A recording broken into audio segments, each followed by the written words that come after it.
Hello, everyone. It's at 7, so if we could wander to a seat. I know you're having good conversation, but try to get seated.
You're also welcome to share the slides with anyone.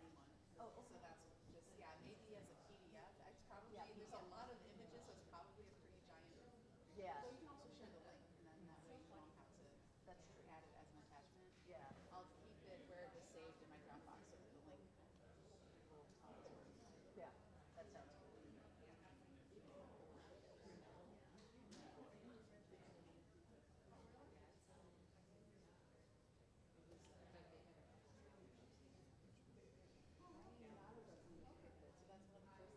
it's pretty bold to come and talk about it when I see it. So I'm also here to learn. I'm like, I'm sure I'll get it. Busy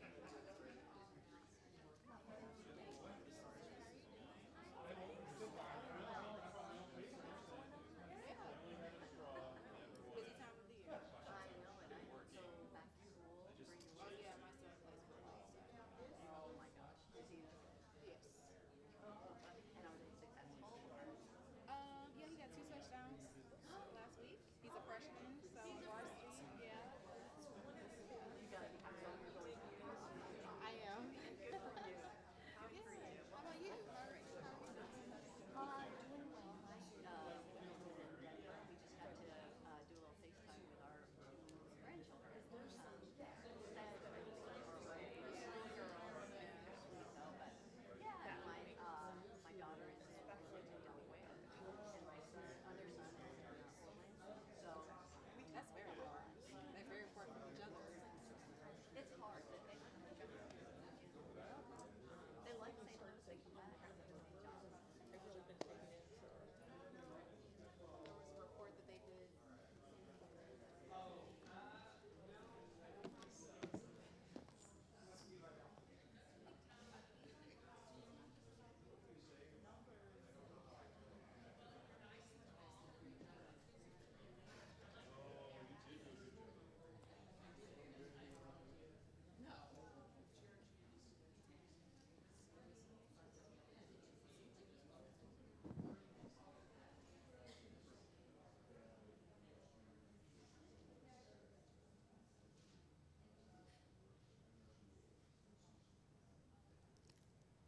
Okay, we're going to go ahead and get started. And as some folks may be coming in a little later because the weather is bad, and I was sad about that, but we're just going to keep on keeping on.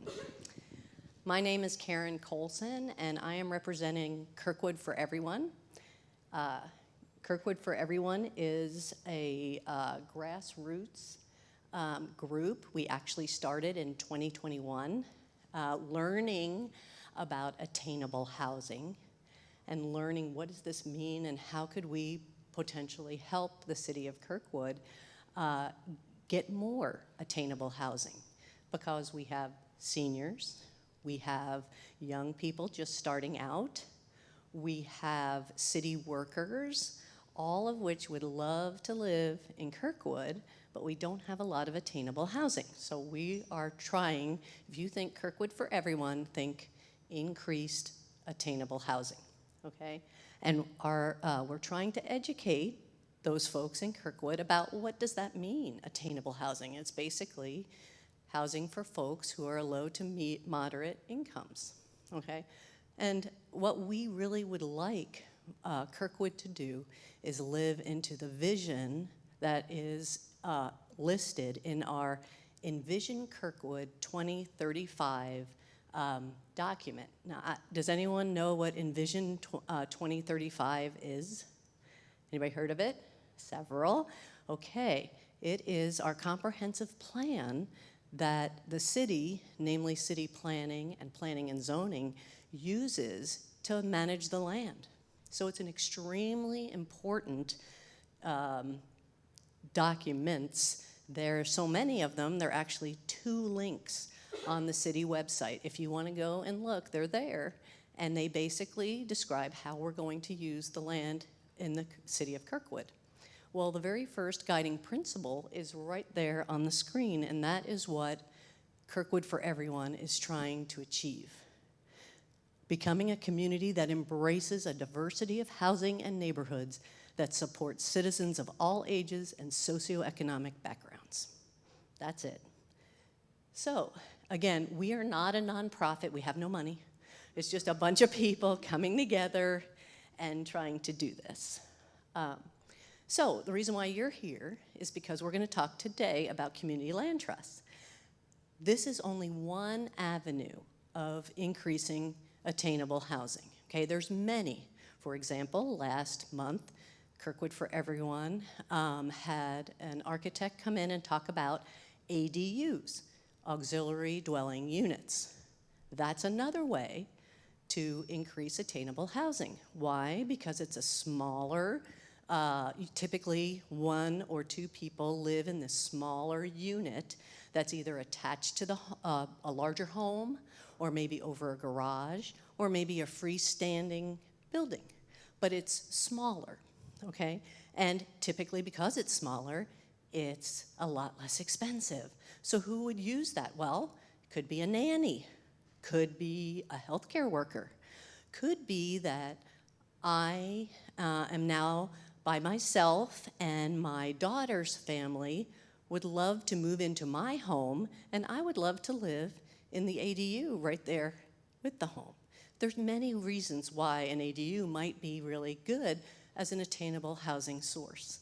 So there's, again, many avenues to increase attainable housing. Community land trust is one. Another item that is on the Kirkwood website is the Attainable Housing Study. This study was completed in July of 2023. It gives a ton of information on demographics. It's 93 pages long, but I would direct your attention to the last 3 pages because that's where all the recommendations are. There's 19 of them, one of which is a community land trust. So there's also recommendations there around ADUs. So this means, you know, we're on the right track to be doing this kind of work. Okay, the purpose of a community land trust is to provide attainable housing within a community. And I keep putting emphasis on community because that's who the trust is accountable to, the community. That's who the board of a community land trust is made up of, people in the community. It is not the government. Now, we want the mayor, the city council, planning and zoning, all to know what's going on and to have input into a community land trust, but who runs the community land trust is the board, and the board is made up of people from the community. And it can be someone who is a government elected official, but it doesn't have to be, okay? So, let's see, there we go. So what is it?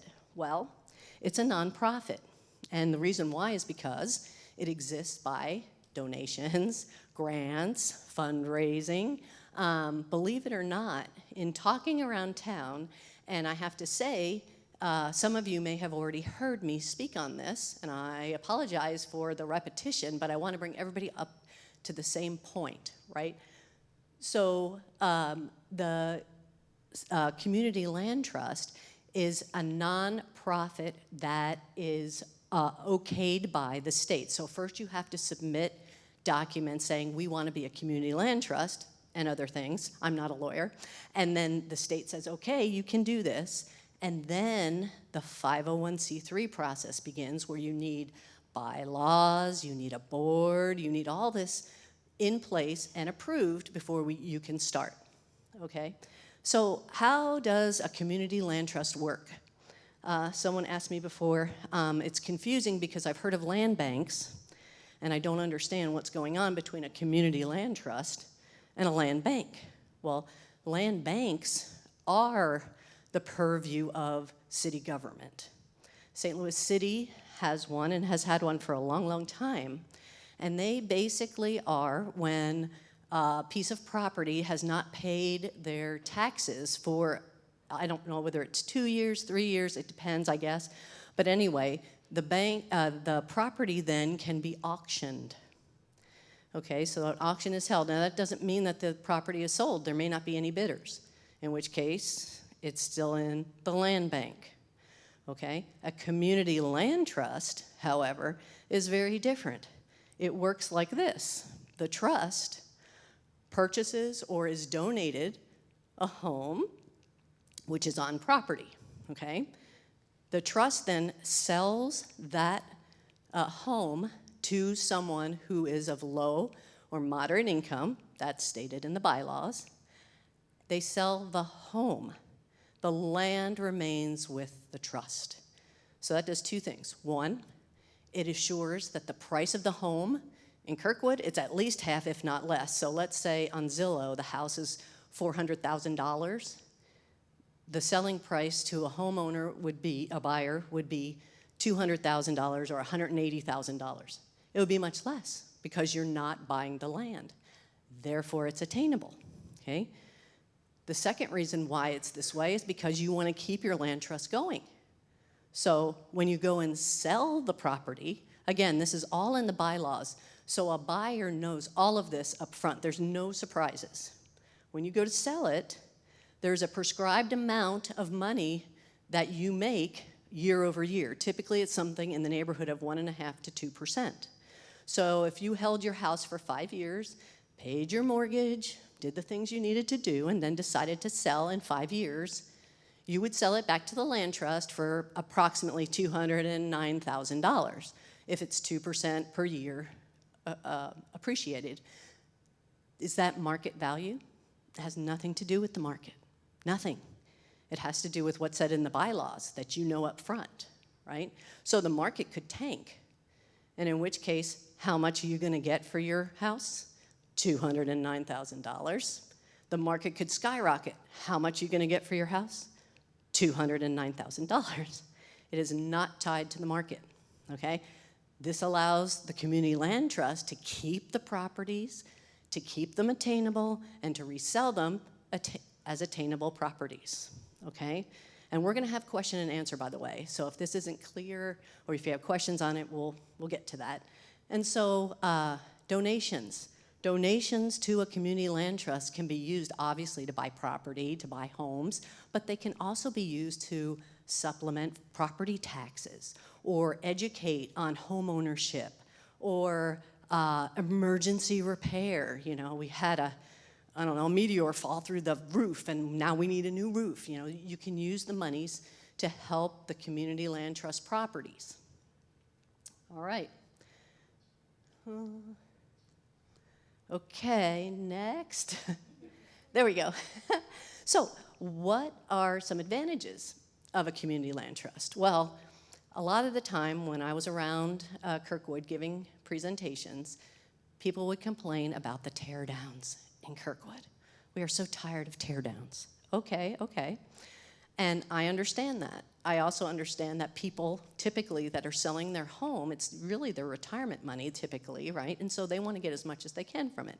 Well, wouldn't it be nice if the community land trust could buy it?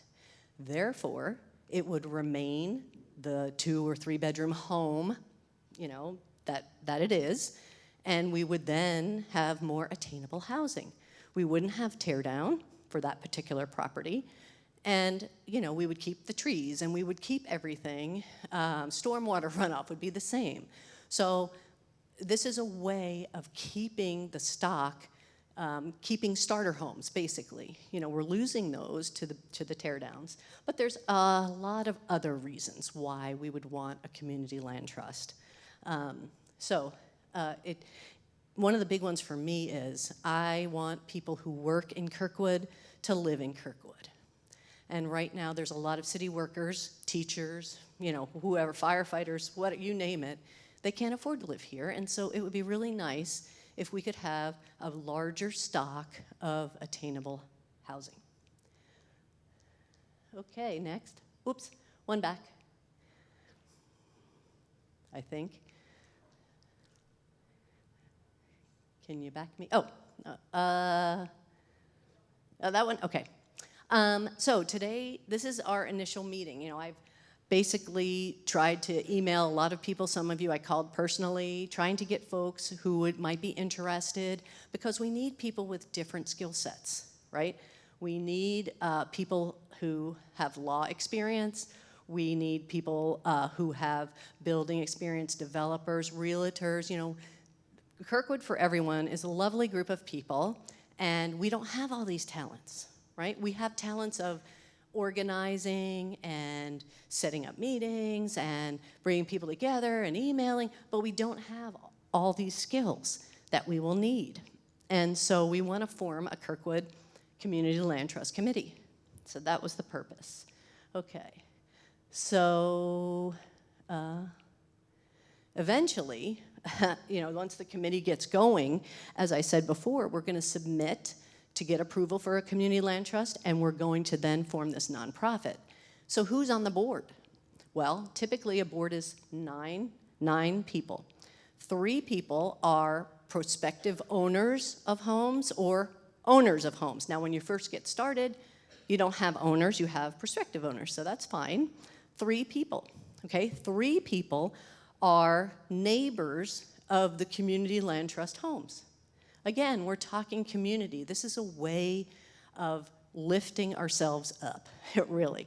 And then the last 3 people don't have to live in Kirkwood. They could, but these are people who will help the land trust continue. In other words, people who have already run a nonprofit, or someone who is into developing organizations, you know, people with skills that help the trust continue. So that's the 9 people. And of course, eventually we need money and donated properties. I've had 2 people say to me, wow, if we had a community land trust, it would be a way for me to donate my home, my property. 2 different people.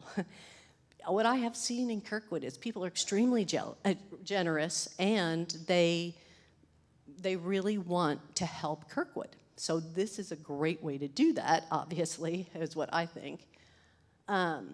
So I am done with my part of the presentation, and I am so excited to introduce our guest speaker, Dr. Molly Metzger.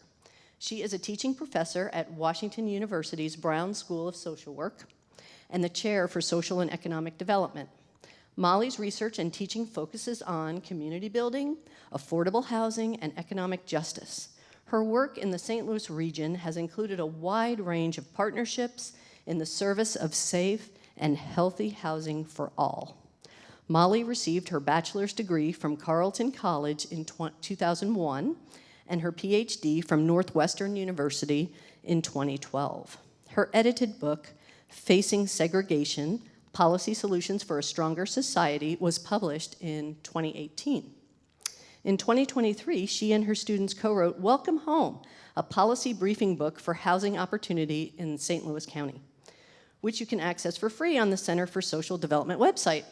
Molly lives with her family in the city of St. Louis. She's a proud St. Louis Public Schools parent and a tree enthusiast. And so please help me welcome Molly.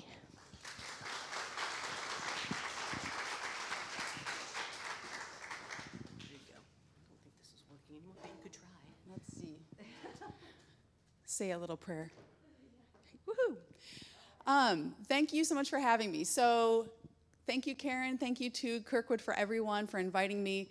I'm going to say a short thank you. I'll kind of zoom out from Karen's remarks to talk about why this is necessary, sort of how did we get to the type of housing that we currently have throughout our region, and why it's important to be working on this. And then I'll very much build on the remarks you just made in terms of, what is a CLT and what are some best practices to not just set one up, but to set up an excellent CLT that will be sustained over time. So first, by way of thank you, I was saying it's a little bold for someone who doesn't live in Kirkwood to come up here and take the mic and tell you about your community. So thank you in advance for correcting me if I get some details wrong. I probably will. I know that I have a lot to learn from you. I know there's a lot of expertise in this room, a lot of care in this room, and I'm really gathering a sense of stewardship for this place, and I'm very grateful for that. And also, without getting too melodramatic, this is a challenging time in our democracy. I think that's a pretty non-controversial thing to say. We have some problems, polarization and sort of siloed sources of information and conversations, and a lot of people withdrawing from civic organizations and civic life in general. So the fact that we are here together to not just for you to hear us, but for us to talk about these things together, I think is a really important part of our democracy, that conversations like this continue to happen all over our country. So again, without belaboring it too much, I just really wanted to say thank you from my heart. Okay, so I'm going to talk a little bit about the sort of historic origins of our housing challenges. This is probably not news to anyone. Our St. Louis region remains very racially and ethnically segregated. So all the data I'll show, hopefully you can see the colors well enough, hopefully the font is big enough. But even, halfway through this decade, we remain extremely segregated along lines of race and ethnicity. Each dot here represents 100 people, and you can see that we have places that are diverse, and actually racial integration is slowly increasing over time. We are becoming less racially and ethnically segregated, but we still remain very segregated as a region.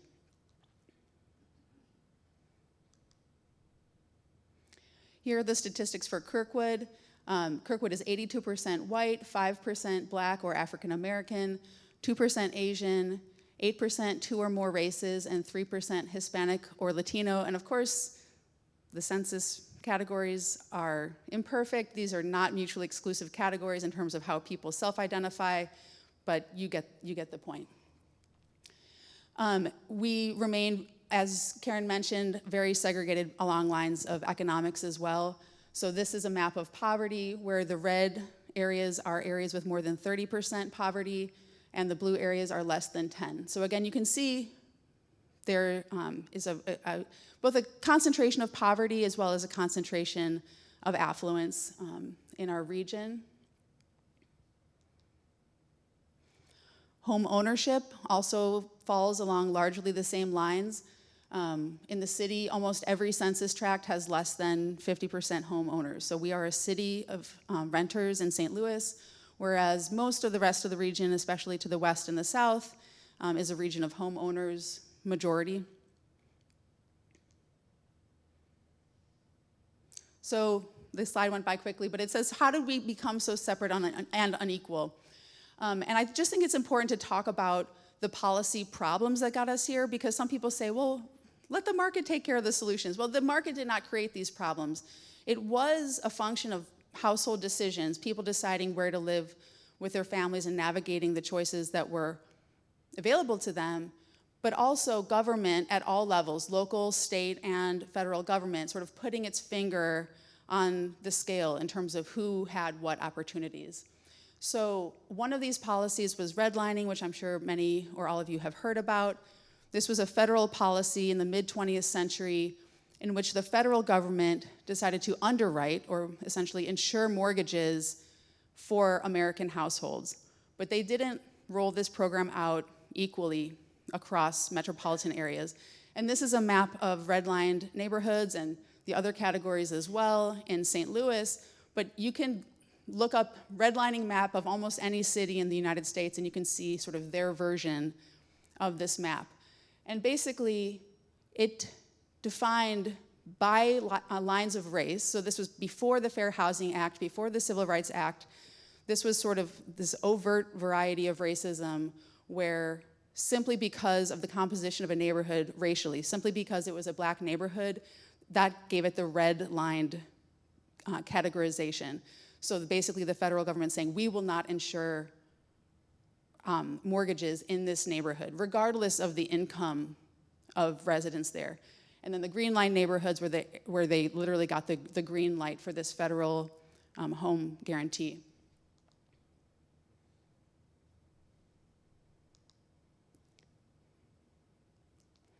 Here we go.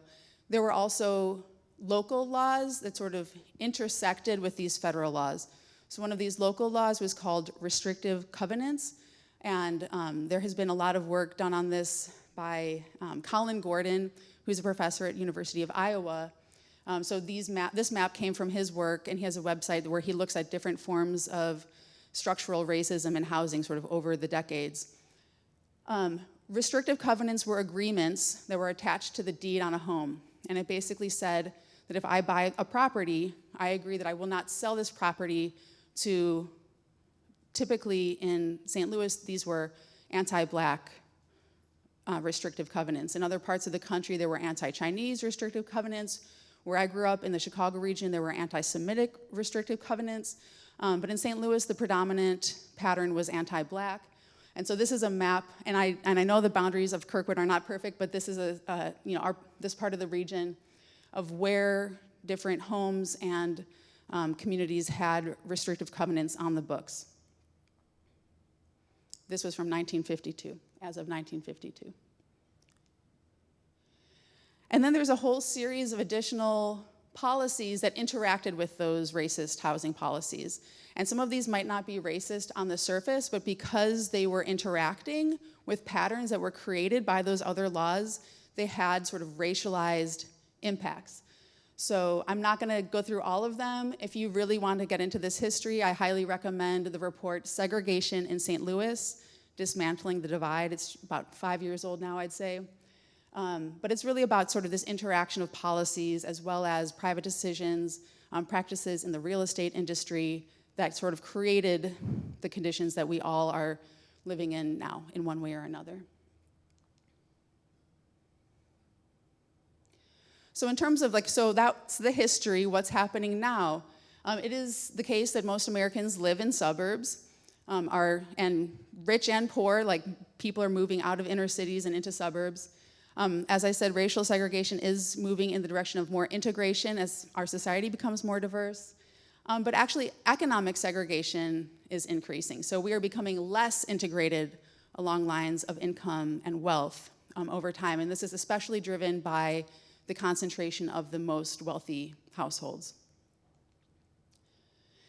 And I don't want to put this in black and white terms. These conditions, the housing that we created, sort of the predominance of single-family homes, the lack of attainable homes, really does have consequences for all of us.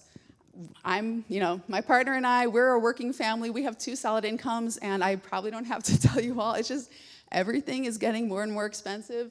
Things are hard, and you also mentioned the desire to age in place in a community. Again, this is very much true for my family as well. My parents in the Chicago suburbs, they love where they live. They're sick of their house, but it's hard for them to figure out where they can move and still be able to be in the same community without having to own a house. And then there's a whole body of research around regional growth and prosperity, that regions, so not just like a part of town, but a metro area as a whole, so like in our case, maybe a 9-county region, regions grow in more sustained fashions, like their economies are stronger where there is less segregation. There's also a body of research on the strength of democracies and people's ability to come together and have, civil discourse, that segregation gets in the way of these higher goals for all of us. So when I first learned about this history, it felt pretty bad. I was in grad school when I first learned about this. This was not something that I was taught, growing up. And it led to something which many people call cognitive dissonance for me. So I'm just gonna use this phrase a little bit and explain it because it's a helpful kind of note to self when I feel sort of defensiveness or white guilt or things like that bubbling up that don't feel productive for me. So cognitive dissonance, broadly speaking, is this feeling of stress or discomfort when you have two different thoughts or a thought and an idea that don't sync up. Or if you're confronted by new information that conflicts with your existing beliefs. And it's just like, this doesn't fit. So for instance, smoking as an example. Public health experts have really tried to get the word out for many, many years now that smoking is bad for your health, for your lungs, your cardiovascular health in a number of ways. And yet a lot of us still smoke. So how do we deal with that dissonance? Maybe we have family members that are reminding us, that are scolding us, you gotta quit, but it's really hard to quit. So what are some of the things that we can do to sort of alleviate that feeling of dissonance or that feeling of discomfort? One of the things that we can do is to downplay the knowledge. To say, oh, well, you know what, maybe genetics plays a bigger role and it's not really about, or I don't smoke that much, kind of to minimize that side of the coin. But to really get rid of the dissonance, I think the most cut and dry way, it's not easy. If anyone here has quit smoking, you know it's not easy, but it's to change the behavior so that your behavior and your beliefs are in sync.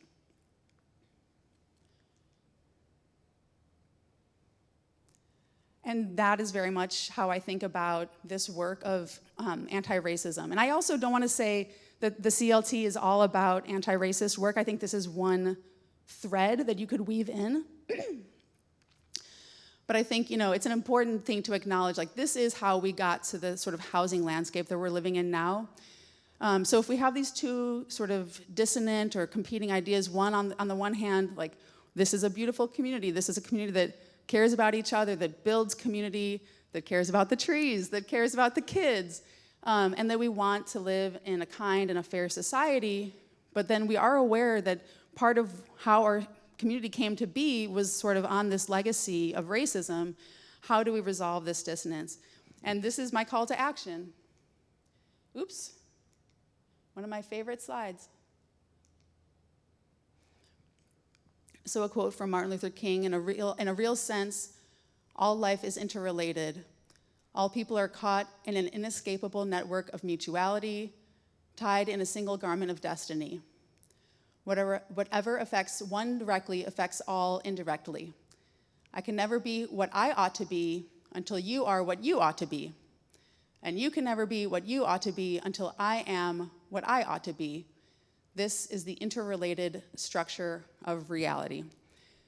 This is not a prescription, right? This is what you must do. And as Karen said, this idea of a community land trust is sort of one strategy among many to think more creatively and more inclusively about the kind of housing and the kind of community we want to build.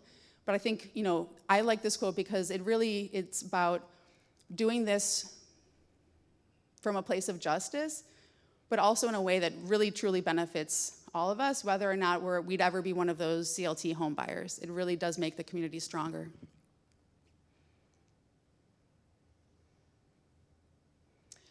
And there's a proud, in addition to the uglier side of St. Louis history, the redlining and the restrictive covenants, there's also a proud tradition in St. Louis of building coalitions for justice.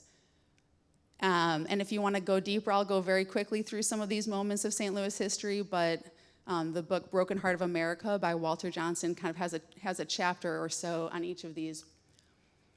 In 1933, women workers at the Funston Nut Factory, who were working in pretty awful conditions in terms of the public health conditions, the hours, the wages, they went on strike. And it started with the black female workers who had the worst conditions of all, and on the first day of the strike, they were kind of on their own in large numbers, but it was only black women on day 2 of the strike. Their white co-workers, even though their conditions were better, they joined the strike, and they really won some improvements in their working conditions. In 1948, the Shelley versus Kramer case, this was a case that made it to the US Supreme Court. This was the ruling that made it illegal for governments to enforce racially restrictive housing laws. housing covenants. And more recently, there was a lot of work done in the Ville neighborhood in the city to honor this historic home.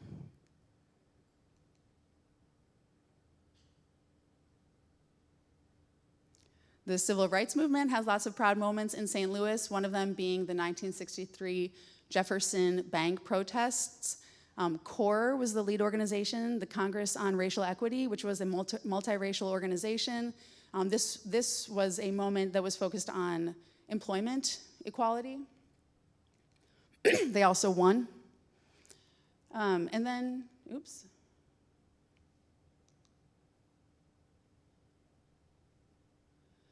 The Ferguson Uprising, which we all know was not just about the city of Ferguson, but had moments, peaceful protests all over our region. This picture on the left is from an interfaith demonstration in Clayton, with a lot of people from all backgrounds understanding how policing was really doing a lot of harm, the way it had been practiced for many years throughout our region. And again, it was very much a multiracial, diverse coalition of people trying to find a variety of paths to racial justice. And a lot of the organizations that came out of that movement are still working, and as we are working on tornado response now, especially in the city of St. Louis, a lot of that work is being driven by organizations that were sort of birthed out of the Ferguson Uprising. All right, well, the slides have a life of their own, but I'm gonna move now into sort of what is the Community Land Trust. And I do wanna say, this is in part about, it could be, and I'll talk about some ways in which it could be, an issue of dignity and racial justice and fairness, but it also is something that could benefit lots of different populations within Kirkwood. So what is it? Karen did a great job summarizing the concept. Sorry, this is hard to read. But when we think of a continuum of housing needs, we're on the most extreme side. You might think of homeless encampments and homeless shelters, transitional housing, supportive housing for people with different kinds of needs. And then sort of on the far right, you have market rate housing, which is of course like the majority of housing now in Kirkwood. What we're talking about is affordable home ownership. So it's not sort of the extreme end of the housing spectrum. It's kind of, a modest way to the right. I don't know how to say it. I would call it both modest and visionary. Typical CLTs, there are about 300 of them across the country. I don't know the average numbers, but they tend to be relatively small in scale, like less than 20 or 25 homes to the best of my knowledge. So as Karen mentioned, this is one piece of the puzzle. This isn't gonna solve all the housing problems in Kirkwood. But even though it's modest, I do think that it is a visionary and really important part of the strategy, not just because of the housing that it will create, but because of the process of bringing together voices across the community to decide how we want to do this and to decide how we want to diverge from these previous patterns of history. And I think that that process could lead to lots of, it sounds like it's already sort of leading to all sort of different types of creative solutions like the ADUs that you were discussing. So both modest and visionary.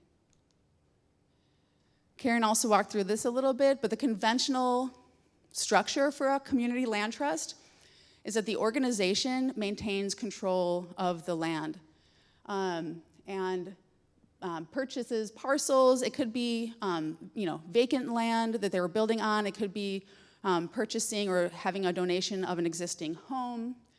And then the trust sells the home to an income qualified buyer, so a low to moderate income buyer who then purchases the house, the structure, but the trust retains the control of the land. So again, as Karen explained, this is about both helping families move into home ownership. This is about basically creating a stock of starter homes, but also having that, it's not just about that, sort of that one family or that one first generation of families, but it's that when they decide it's time for them to sell, that property it's maintained as part of the trust so that you kind of have this continuous supply. And like Karen said, they can make some money off the sale of that home, or if they make improvements, that's something that you could decide in the bylaws, how you want to handle, if there's an addition put on or other types of improvements to the home. But they wouldn't necessarily be able to just sell it at the market rate. Typically, they would sell it back to the trust or to another buyer that the trust had selected. There are other ways to structure sort of this project of trying to create a stock of starter homes. So in the city of St. Louis, there's an organization called the Art Place Initiative. This is on the south side of the city, like sort of in the Gravois Park neighborhood, south of Cherokee Street. And they have very similar end goals in terms of having a stock of starter homes. In their case, this was part of a community-wide planning process that also really specifically named the need for homeownership among artists and people who might have sort of strange incomes. You know, when you go to a bank and they're like, what's your income? It's like, well, I can't really show you a pay stub. Some years are great, some years are hard. I do have a steady income, but it's not like when you just have a steady, monthly income. And so the way that they've set up their housing initiative, rather than splitting the land from the property, they have, kind of ironically, attached language to the deed, kind of like the old racially restrictive covenants, but this is a different kind of deed restriction. This basically says, when you sell your home, we have the first right of refusal, the organization. And so again, the idea, it gets to the same end goal, but it doesn't split the land from the building. And I just wanted to make a plug for them. October 3rd is their big event for the year. They call it the Color Block Party. People wear very colorful clothes. If you have any a dress or something that has color block print on it or something like that. But it's a really fun event coming up on October 3rd if you want to learn more about the Art Place Initiative.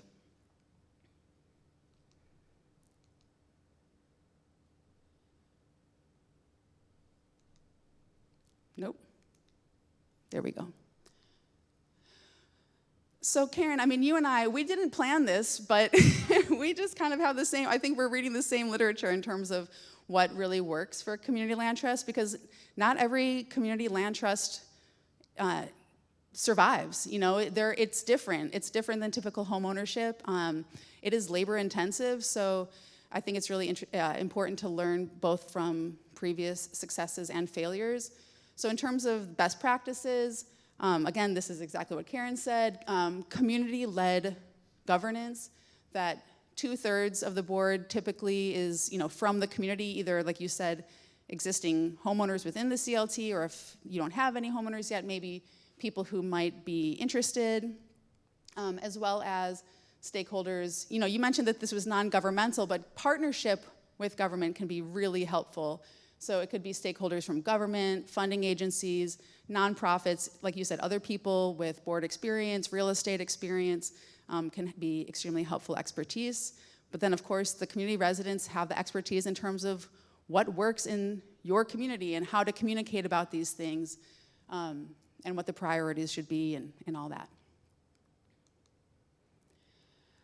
Number 2 is really thinking about partnerships for collective impact. It is a labor-intensive model compared to just a typical home ownership process. And so it's important to think about, okay, we don't have to recreate every wheel.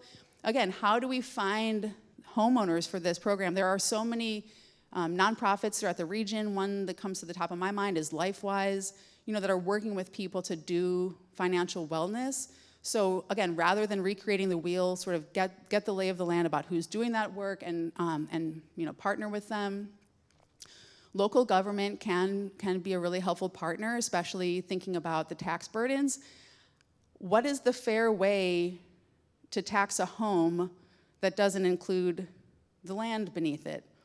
There are some states that allow the property taxes to be assessed only on the building. We don't have that in Missouri, but we do have the ability to create property tax abatements at the local level that kind of get to the same end goal. So again, I won't go too far into the weeds on this one, but this is just to say that there are things that local governments can do, or potentially the county, to support this effort. Potentially community development funding from the county and things like that. And then regional partnerships for economies of scale. And I only put a question mark because I don't know what form it will take, but I know that already there is conversation happening between Kirkwood and Webster Groves. We have Mayor Arnold here in the audience from Webster Groves, where they're also working on a community land trust. And so it just makes pretty clear sense to me that, that these places would be learning from each other and maybe collaborating in some ways. And then, you know, again, this is food for thought. I say this sort of humbly, and I'm very curious to hear sort of thoughts in this room, but to think about whether racial justice should be part of the CLT. It's a very tricky thing to do, especially right now. It is even, you know, how am I trying to say this? It is a violation of fair housing law to say housing should be for one group of people. So you can't, like, earmark a house for someone of a particular racial or ethnic group. But there are other things that you can do to make sure that the word gets out in a broader and more inclusive way. So if you have a property available, where are you marketing that property? You could think about news sources that have different demographics. You could think about, again, working with organizations that serve different groups. And also, I know it's a really complicated topic, but the history of Meacham Park in Kirkwood is really important to consider. There are other places. I know Portland, Oregon, for example, has a policy by which it has prioritized certain new home ownership opportunities for people who were displaced under urban renewal in the early part of the 20th century. That is a racialized pattern, and so both in terms of the injustice and the justice is racialized. But when you look at how they are wording it,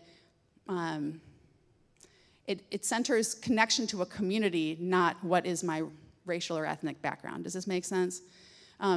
St. Louis Art Place does something similar. They are not trying to have this new housing initiative for artists be part of sort of a wave of gentrification in that community. And so what they are saying is, they're not saying, oh, this is only for, you know, Black or Latino residents, but they do say, we're prioritizing people who have a connection to this community. Either you've been living here as a renter, your family was here, there has been a lot of displacement from that part of town. And so, again, we're not saying this is only for one group of people, but by centering a historic connection to a community, it kind of gets at that.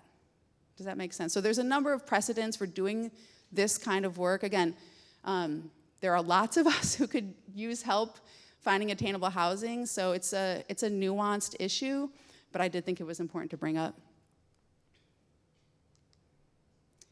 And this is my second to last slide. To learn more, there are tons of resources out there. Karen mentioned my students, what we're calling a policy briefing book. We tried to make it a very short and digestible resource called Welcome Home. So it talks about CLTs, but also about 4 or 5 other housing solutions. My students also worked with Webster Groves 4 years ago already, and put together a very short documentary about, again, kind of what we're talking about tonight. What is a CLT, and specifically in the context of Webster, why this is an important thing to consider for their community. And then nationwide, there's an organization called the Grounded Solutions Network, and a lot of the best practices that I've been talking about has come from their research and expertise working with communities across the United States. So they have a lot of very hands-on, practical guidance in terms of how to do this well. And that's it. Then now it's time for conversation. Thank you.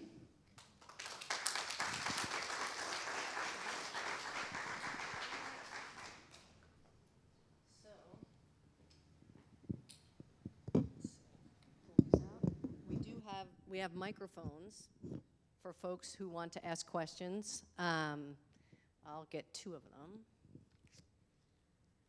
Okay. There we go. So there's probably, oh, this one's working. Let's see. Oh, this one's working. Thanks.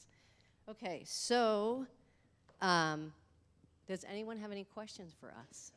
Yes. Oh, we're here. Does anyone over here have one? I'll leave a mic as I go. Thank you. My name's Warren Oxley. I don't live in Kirkwood, but I live in the Kirkwood School District area over in Oakland, and I'm leading the process to try and have Kirkwood annex Oakland. First of all, I'd like to give a shout out to Mayor Gibbons and Councilman Schaefer for being here from the city of Kirkwood. And my next, yeah. Oh, oh, and yeah, a third one. My question is, what are the next steps from here? Is there somebody that's gonna keep this process going, or?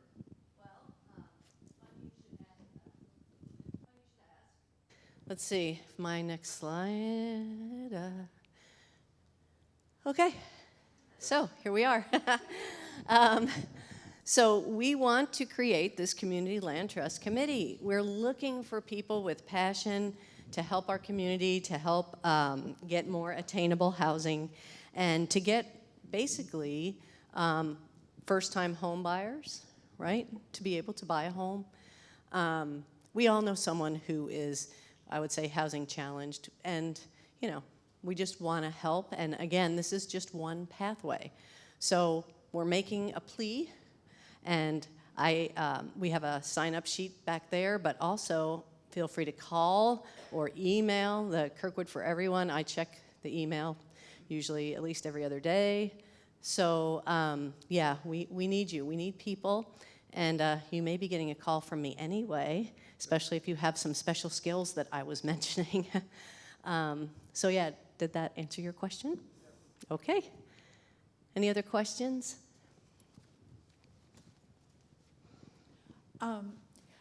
I have a house that ultimately would be great if it could be sold. It would need to be sold to a land trust. It needs lots and lots of repairs.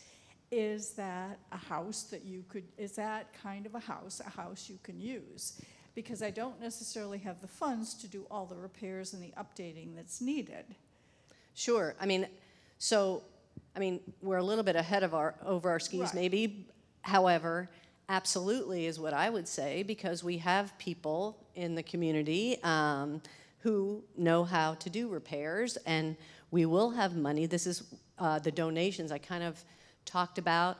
Donations to a community land trust don't have to just be to purchase a house or to build a house. They could be to do repairs. Now, of course, the selling price would reflect the fact that we have to put some money into it, but yes, the community land trust could purchase your home and it could stay within the trust, absolutely. I have a question here. My name is Jeannie Boyd White, and I know this is reaching a little bit, but my home, our family's home was in Meacham Park from the 1900s. And so when they brought it out, they said the land was not big enough for a home, even though we actually had 2 homes on it. Now, what homes are you, how much property would you need to add something else, like in your backyard for something?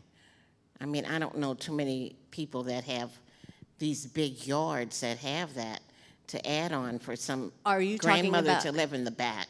You're talking about an auxiliary dwelling unit, an ADU? Yes. I see. Yes, there are, what I would suggest you do is talk to Amy Lowry in city planning, but Kirkwood, we have rules about how big the lot has to be, Right.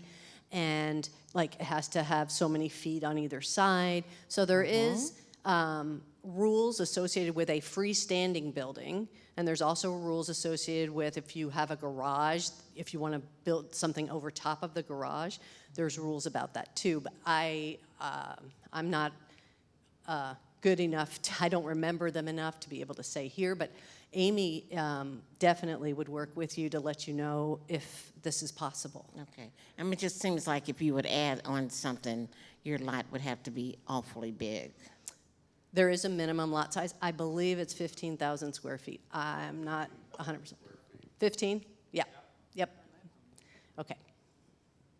I have a question. My name is Megan Daniels, and I work with LifeBridge. You were mentioning LifeWise. We are doing many of the, mirroring a lot of the things that LifeWise does here out of Kirkwood United Methodist, including financial education and an affordable market and closet. So just FYI, not pushing that, but I had a couple of spin-off questions, and just taking an example, is there a cap on the cost of the house that is donated? Like, for example, like there's a lot of $1 million plus homes around the area. So if half of that is 500,000, that still makes a lot of the houses not affordable for families. So is there a cap on that? That's my first part of the question. So the CLT model is not like a cookie cutter. It is, and that's the beauty of having a community-led board, is that the board could decide, okay, given what's going on in the housing market here and what is considered attainable for the sorts of households that we're talking about, what would that be? Probably, I would, again, it's up to the board, but I would say that probably that kind of a home wouldn't be a good fit because it would be so expensive to purchase that you wouldn't be able, you'd just lose a lot of money if you lowered the price to the seller too much. It would just be, unless you have an angel donor or someone who comes along and, you know, but I think probably that would be beyond the scope for a typical CLT, unless, you know, someone comes out of the woodwork and makes it happen. Okay, and then secondly, let's say that the house goes into an estate after, you know, the owners pass away or move or whatever. Is there a tax benefit for people who, in that family, for example, children of those people, if they are making a donation of that home? Oh, that's a good question. I would put money on it. I don't know for a fact, but I would imagine that if it's a donation to a nonprofit, that would be right. I don't know it for a fact. But my guess is that would be a tax-deductible donation. I just don't know, like, what the limits are on that kind of thing, but Yeah, I'll be honest, I guess we don't know would need either. a tax person for that. Right, exactly. Okay, thanks. Yes, you would. Anybody else with a question? I don't have a microphone, maybe I don't need one, but just a quick, two quick questions. Hopefully they're quick. Who mows the grass? The homeowner, they're responsible for that. So they don't own the property, but they, No, they don't own the land, but they're responsible for the landscape, for keeping up the land. They don't own it, though. They're responsible for the outside of the home. They're responsible for the property. So some of the frequently asked questions I get are things like, well, what happens if they let the property go? That it just, and I would respond like this, well, what happens today in Kirkwood if someone lets their property go? It's the same thing, only a community land trust home has a backstop, the trust. So they're watching out for their land, so they're asking questions about it. Okay, so, you know, do you need help with the lawn mowing? What's going on? Oh, my lawnmower broke. Oh, well, we need to get that fixed because we need, so it's actually a little bit of a backstop there, but we have a lot of homes in Kirkwood today that could use some help. A little love, we say. there are a few. My other question was, it seems like the equity that the owner could build in the home is limited. And is It's that limited to the potential mortgage that they problem? have. So if you have a $200,000 mortgage, the equity would be, how, like in my example, 5 years of trying to pay off a $200,000 mortgage, whatever equity is at the end of that, and I don't know if it's a 30-year, 15-year, whatever, they would get the equity from the $200,000 mortgage. That's, And I guess I was speaking of the growth in value of the home. okay. That is set by the bylaws. So depending on how we want to set this up, most ones that I've read have said 1.5% to 2% per year increase for the selling price. So if you buy it at $200,000, after 5 years you're at about $208,000, $209,000. So it is not market driven. And the reason for that is that the community land trust needs to be able to continue, right? So having a market value, paying market value and turning around and selling it as an attainable house, you lose money every time. I mean, it's not sustainable, right? Okay. We want to sustain that. But again, This is known from the very beginning. There's no tricks or anything. We're a community and we're trying to help each other out. So the prospective buyer who could not purchase a home unless this was offered gets the home at a much, much lower price. So there's, you know. And it sounds like the board can make an adjustment in that amount. Yes, the board can amend the bylaws, They can look at absolutely, the market, yes. yeah. That's right. Okay. That's right. Very good, thank you. Oh, And I just think you raise really important points, and I think it's extremely important that the buyers come in fully informed of all these things so that they can make a decision. When you compare buying into a CLT to conventional home ownership, you know, there could be some trade-offs in terms of the equity you're building, but typically for the households who are moving into a CLT, the alternative is not conventional home ownership, it's renting and building no equity, as you, even if you pay, you know, your rent every time, on time every month. So I think, but it's really important that this is clear up front, because there have been cases where it hasn't been, and then there's resentment. It's like, wait, you're telling me I don't own the land? You know, so I think it's really, really important that the education is there up front so people understand the terms. All right, who pays the taxes? It's back here. Karen, I'm back here. Fonda. The homeowner pays the taxes, but again, I sort of want to look at our friends in Webster, because I have a feeling you've thought through some of these things a bit. There are ways to reduce the tax burden. Because the property in Kirkwood, the land is more valuable for most of the starter homes than the homes are. That's right. Right. And under state law, and again, there are people in this room who know a lot more about this in Kirkwood than I do, but I believe that you do use Chapter 353 here for tax abatement. I don't know who to look at. But it would be possible to provide tax abatements for these homes to minimize that, so that they are paying a tax rate that is more equivalent to, like, that is more, that fits the cost of their home, essentially, if that makes sense. Could someone put their home in a trust and still live in it? well, that would be a bylaws thing. That's interesting. We need to account for that. Huh, I hadn't even thought about that. But going back to your question about who pays the property tax, in the bylaws, you can write what you want. So you could say it is possible to use donated monies to help offset property tax. You can have that. Yeah, right. Yes, but that's a good thought about putting in a trust. Interesting. There have been other programs in the city of St. Louis, RETAF, the Real Estate Tax Assistance Fund, I believe, specifically for seniors, providing tax assistance to people who maybe they own their home outright, but they're on a fixed income, and maybe as the property values go up and the taxes go up, it's pushing people out. So again, it could be through tax abatement or through special assistance funds.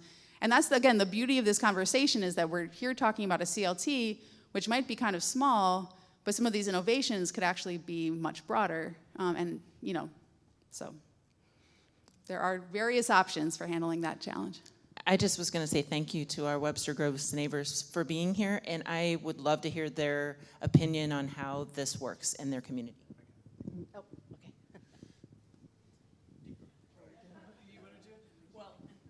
So first of all, works is probably a little premature. We are to the point, we do not have a home yet. Let me introduce Farrell Carfield, I'm Laura Arnold, Mayor of Webster Groves. Farrell Carfield has worked as essentially our executive director of the CLT for the last several years.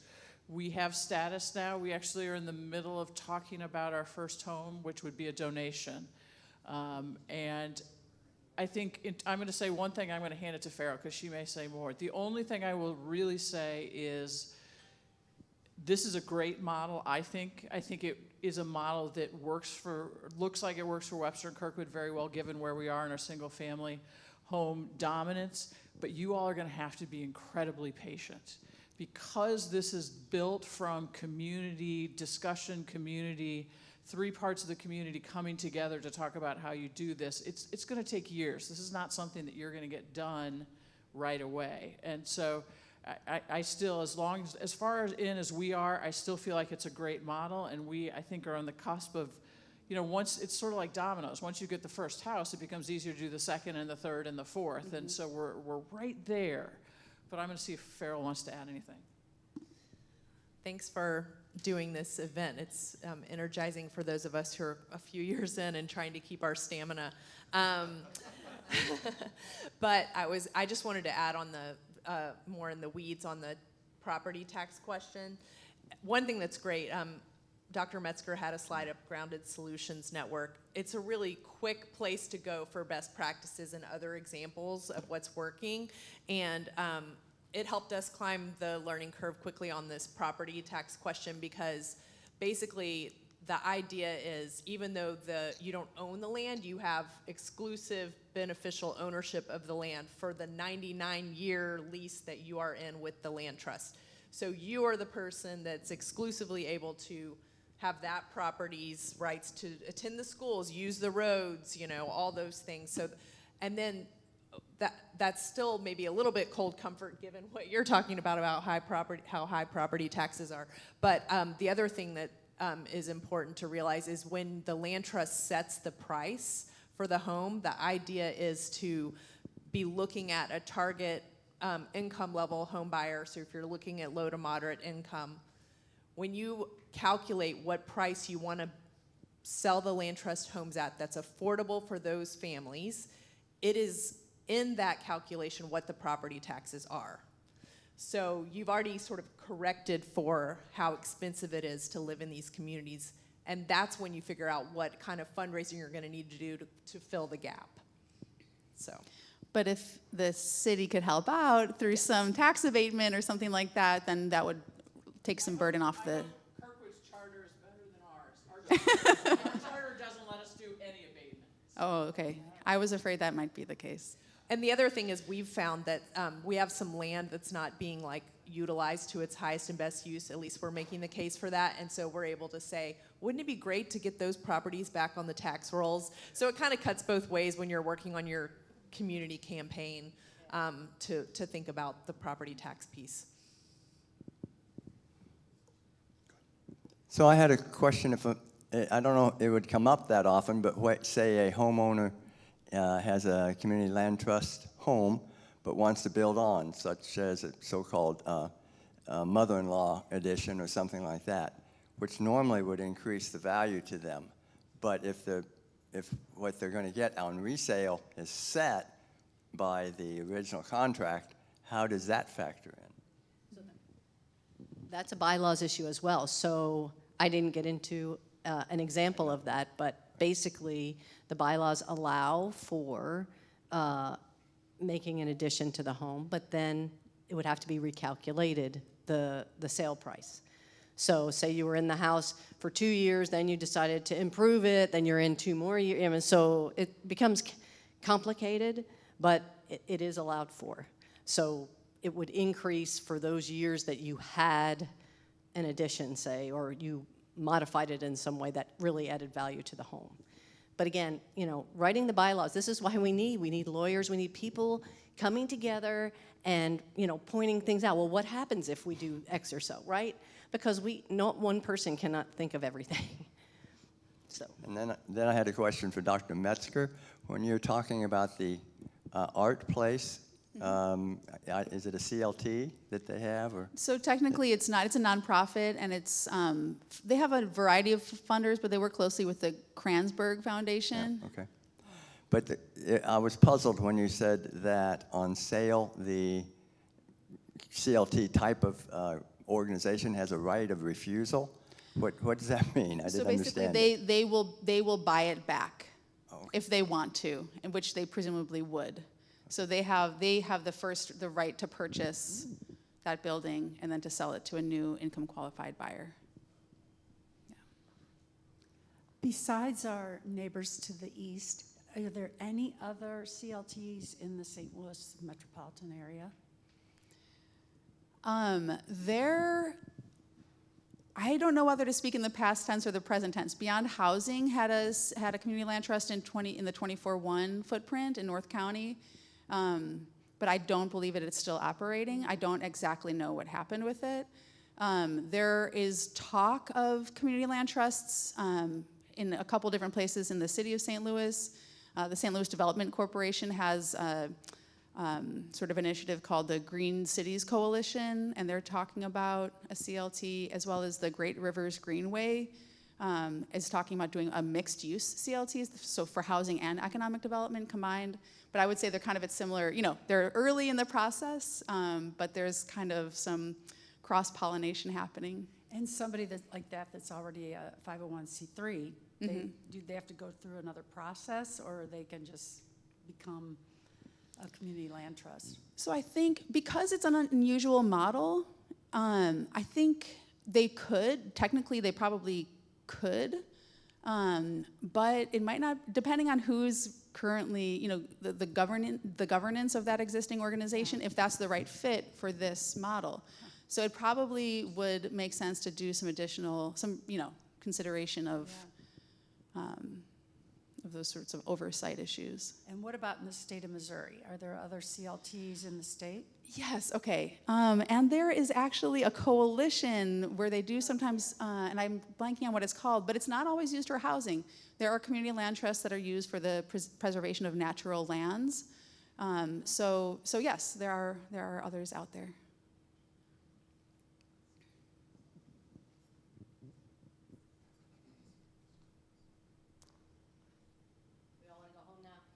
It is a little after 8. Well, I truly thank you. Thank you. I truly thank everyone. It's nasty weather, and I am very, very happy that you showed up. And I'm hoping that I get to work with you in the future, and that other people from Kirkwood for Everyone gets to work with you, because we think this is a really good way of increasing our attainable housing. So thank you all for your attention, and be safe going home.